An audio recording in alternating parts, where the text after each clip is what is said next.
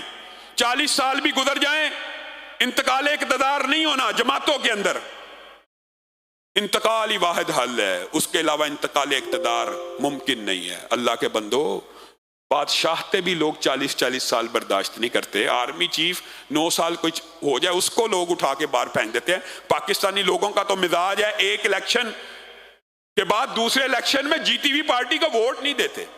تو یہ تو ان احباب کو خود سوچنا چاہیے تھا۔ آخر میں 2 اعلانات ہیں کہ اللہ کے فضل و کرم سے حسب سابق اجتماعی قربانی کا بندوبست کیا گیا، جس میں 2 قسم کے حصے مقرر کیے گئے ہیں۔ ایک نارمل جانور کے لیے 23,000 روپیہ فی کس کے حساب سے گائے کے اندر، اور ایک بڑے جانور کے اندر 25,000 روپیہ فی کس کے اعتبار سے۔ دوسری بات یہ ہے کہ حجامہ کیمپ لگا ہوا ہے، جو ساتھی حجامہ کروانا چاہیں وہ کروا سکتے ہیں۔ سبحان ربک رب العزت عما یصفون وسلام علی المرسلین